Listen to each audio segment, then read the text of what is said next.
In 1912, just after graduating with his doctorate degree in physics, Niels Bohr took a job in Ernest Rutherford's laboratory in England. A year earlier, Rutherford had introduced an amazing new theory about atoms. It was thought that atoms were solid spheres of positive charge with negative electrons mixed throughout. But according to Rutherford's model, atoms look more like tiny planetary systems, with most of the mass focused in the positively charged nucleus of the atom, and the negatively charged electrons rotating around the nucleus, like the Earth around the Sun.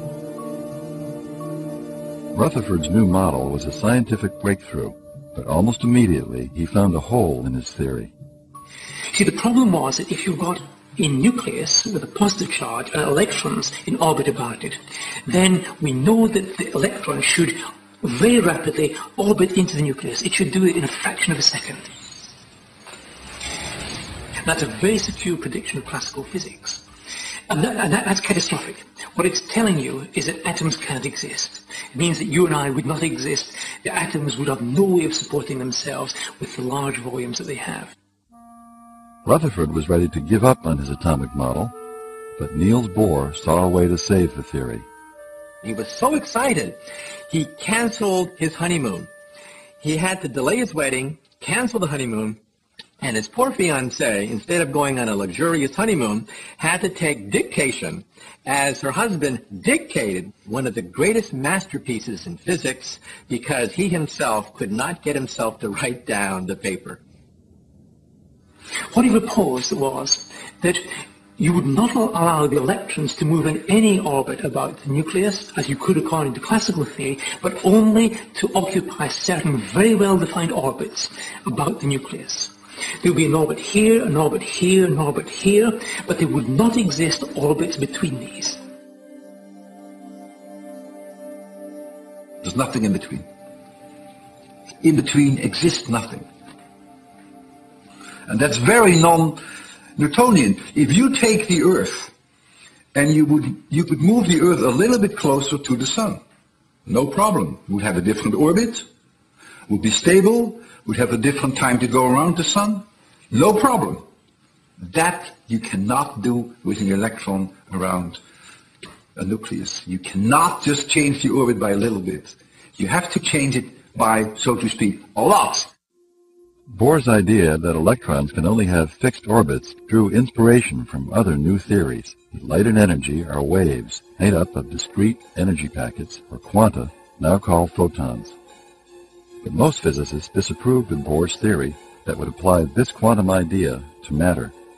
In 1926, a 25-year-old German physicist named Werner Heisenberg came up with a matrix-based mathematical description of atoms that supported Bohr's view. But classical physicists remained unconvinced because the math was unfamiliar, the ideas too abstract. In May of 1926, an Austrian physicist named Erwin Schrödinger published his theory on wave mechanics, which offered an alternative to Bohr's particle theory. The essence of the debate was the electron a particle or was the electron a wave? The Schrödinger school believed that the electron was a smeared out wave. It didn't exist at one point in space or time at all. The electron was a wave that permeated all space and time. Physicists loved this idea. We had a physical picture. We could look inside the atom. Physicists knew how to calculate with waves. They calculated waves as an undergraduate in college. They knew how waves went around and formed orbits. So the appeal of the Schrödinger picture was that it was pictorial. It was almost Newtonian. It was continuous. None of this quantum business. And you could calculate with it. So who had it right? Was matter made up of waves, like in the Schrödinger model? Or was the Bohr-Heisenberg model right, and matter was made up of particles? The competition to find the answer was fierce. The essence of the Bohr-Heisenberg picture was that the electron was a particle. However, there was a certain amount of uncertainty with regards to where the particle was. Now, one day, Heisenberg was so paralyzed, worrying about all these problems, that he took a walk in the park. Outside his institute, there's a famous park, and late at night, he walked through the park wondering How can it be? How can it be that you don't quite know where the electron is? And then in a flash, he understood. Because to understand where an electron is, you have to look at it. To look at it, you have to shine a light on it. But when you shine a light on it, that disturbs where the electron is. So the very fact of observing an object changes its location. Therefore, he realized that uncertainty is an essential part of his picture. Heisenberg's uncertainty principle showed that it is fundamentally impossible to measure the position and the momentum of a particle at the same time with accuracy. The more you know about a particle's position, the less you can know about its momentum. And the reverse is also true. The more you know about the momentum of a particle, the less you can know about its position.